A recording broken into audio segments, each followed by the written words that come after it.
Comment bien gérer son eau sur une randonnée de plusieurs jours? Tu tombes bien car dans cette vidéo, je vais te partager 6 conseils pour mieux gérer son eau en trek longue durée. C'est parti! Premier conseil, c'est de bien planifier ton besoin en eau avant le départ. Ce qui est important, c'est de prendre plusieurs éléments en compte. Forcément, toutes les randonnées ne se valent pas. Déjà, le type de terrain sur lequel tu vas évoluer, en fonction des points d'eau que tu vas avoir tout le long du parcours, en fonction des conditions météorologiques. Alors pour ça, tu peux te renseigner sur des cartes ou des applications pour repérer en amont les différents lieux où tu pourras te ravitailler en eau et évaluer la distance entre deux points. Par exemple, si tu es sur un parcours plutôt du type pèlerinage, où là tu vas avoir plus de chances de croiser des bars mais même des habitations, ou si tu es plutôt dans un milieu disons sauvage, alors là tu peux soit compter sur les refuges, mais si tu emportes un moyen de filtration avec toi, sur les différents points d'eau que tu peux y retrouver. Même chose, les besoins en eau ne sont pas les mêmes pour tout le monde. Déjà en fonction de ta taille, mais aussi de l'effort que tu vas fournir, une étape de 18 km sur terrain plat ne demandera pas le même apport en eau qu'une randonnée de 30 km avec beaucoup de dénivelé, mais aussi en fonction des conditions météorologiques. S'il fait très chaud, tu t'en doutes, déjà qu'en temps normal, on a tendance à sous-estimer son besoin en eau. Au quotidien, on devrait tous plus en consommer.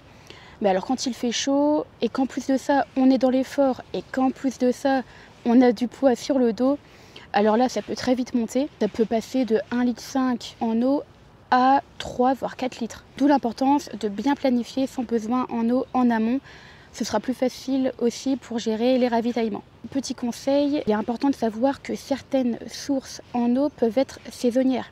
On est sujet de plus en plus à des périodes de sécheresse et donc au printemps et en automne, vous pourrez avoir des ressources en eau, que ce soit une rivière ou autre, et en été, avoir une source totalement tarie. Donc ça, c'est à prendre en compte. Des fois, on peut planifier un ravitaillement en eau 2 heures plus loin, et finalement, source tarie, il va nous falloir 2 heures de marche en plus, voire 3 heures, pour arriver à la prochaine source d'eau.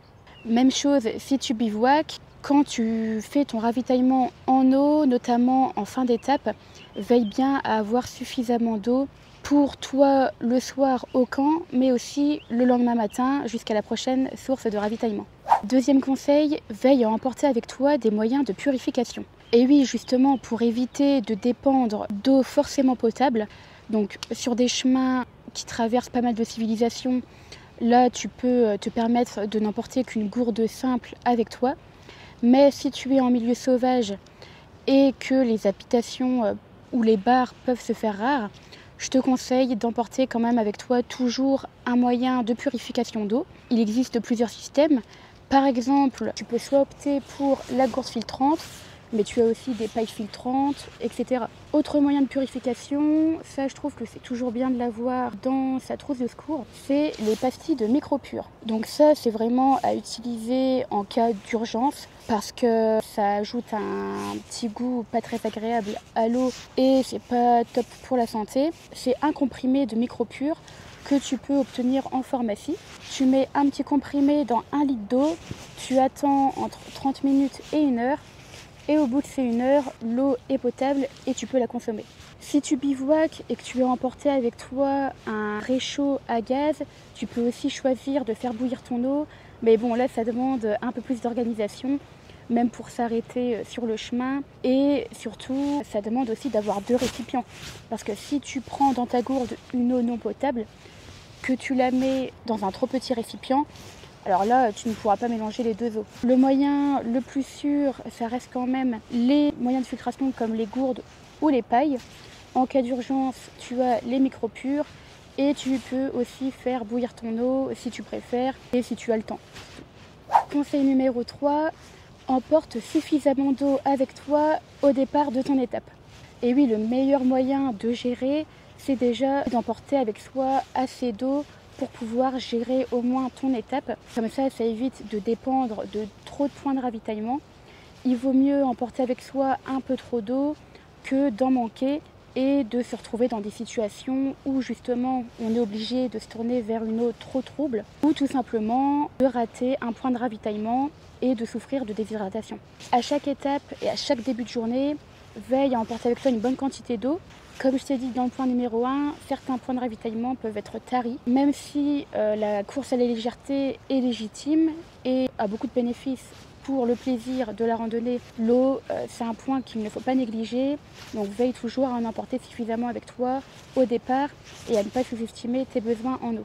Bon, l'idée, c'est pas d'emporter 5 litres avec soi. En pèlerinage, moi j'estime que tu peux te contenter d'1 litre d'eau, que ce soit sur Saint-Jacques-de-Compostelle, Via Francigena, etc. Mais si tu te retrouves en montagne, par exemple, là, je te conseille d'emporter avec toi, certes, ta gourde d'1 litre, 1,5 litre d'eau, mais il y en a aussi beaucoup qui prennent avec eux une petite poche qu'ils laissent vide dans leur sac à dos, et comme ça leur permet, en cas de besoin, d'avoir un plus gros ravitaillement.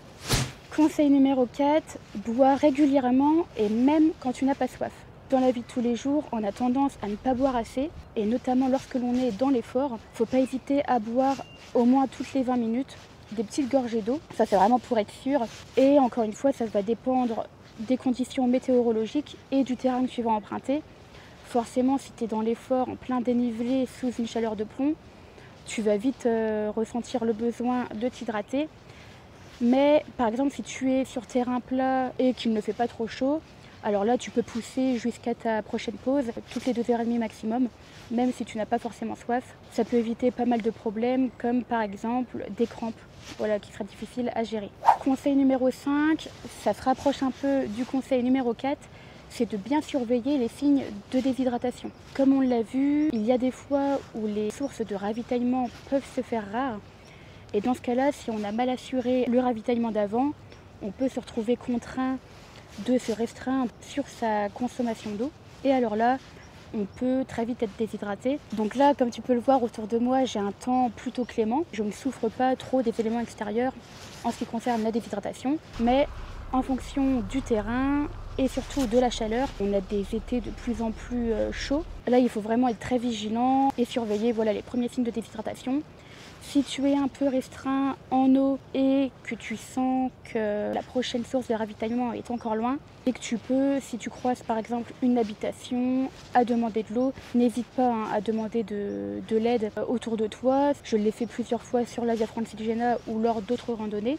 Je n'avais pas de bar accessible, etc. Tu toques chez l'habitant, tu demandes s'ils peuvent remplir ta gourde. Ils t'aideront volontiers à te réhydrater. Nous, avec Aurore, on a vécu une expérience de soif. C'était dans les Vosges, lors de notre tour du Grand Ballon sur 3 jours. On a mal géré un ravitaillement, on était sur les crêtes et c'était assez dur à gérer. On n'avait plus d'eau du tout, on n'avait pas de moyen de filtration et d'ailleurs la seule eau qu'on a croisée c'était vraiment une eau verte dans un tonneau, donc c'était pas possible. Et on crevait de soif et vraiment c'est pas marrant quoi. Donc veille bien aux signes de déshydratation, d'où le point numéro 4, de s'hydrater régulièrement, même en cas de grosse chaleur. Ne bois pas 500 ml d'un coup, favorise plutôt les petites gorgées tout au long de ton trajet. Et enfin, conseil numéro 6, économise l'eau lorsque c'est possible.